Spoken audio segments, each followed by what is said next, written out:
Story number 3, episode 8, beginning, part 3, living aboard with Chihuahuas. From Wolfie, woof woof.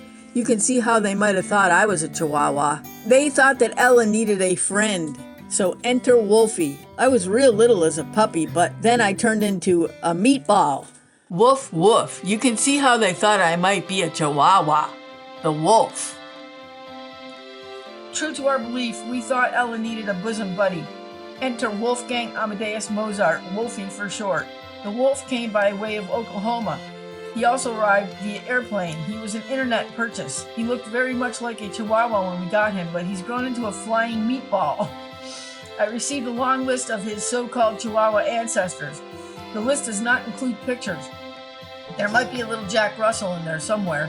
We don't know what he is, but we do know he's lovable as can be. He has what we call kicky fits.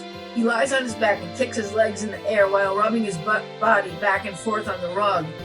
He was also a Christmas special. He and Ella, being around the same age, were just learning about the kitty litter box. At this time, they both preferred the Christmas tree. It took a while, but once the tree was gone, they got the hang of it.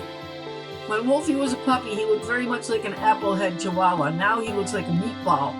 He weighs too big for a Chihuahua. He weighs in a whopping 15 pounds. Must be of some of whatever else is in him that makes him so big. American Kennel Association states that a true Chihuahua should not weigh more than 6.6 pounds. He's gray and white. You hear people stating that their dogs are the color blue. Translated, this means that they're gray. Wolfie is gray and white. Of course, the breeder said he was blue and white. This is supposed to make you think you're getting something pretty rare. A typical marketing scheme. Don't fall for it. He's a gray and white big baby boy. He's not the brainiac Miss Ella is. He's definitely a ball cap sort of dog, but we love him all the same. You're probably wondering how we ended up with 8 dogs. I had this bright idea that I would breed Chihuahuas for a living. The biggest problem is once I get one, I can't let them go. I even went so far as to have Ella and Wolfie mate. Out came Taco. Lonnie thought sure I would sell him, but I just couldn't. Speaking of Ella, as soon as Taco was born, she hightailed it to the furthest closet away from him and didn't come out for 2 days.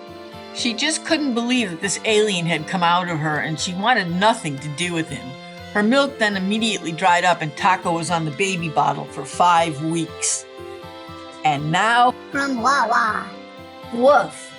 Here it is Christmas, and look what Yip has done to me. I have never been so humiliated. I bet they wouldn't like it if I dressed them up in antlers. I just can't wait for Christmas to be over, even if we do get all sorts of presents. Worse than this ridiculous getup is that Yip and Uff have adopted 2 new puppies. How will I ever get any rest now? My life's going down the drain. The Wah! Okay, story 3, episode 8, end part 3, living aboard with Chihuahuas. That Wah was complaining about his Halloween costume and about the fact that we got more Chihuahuas. He was very upset. Ciao.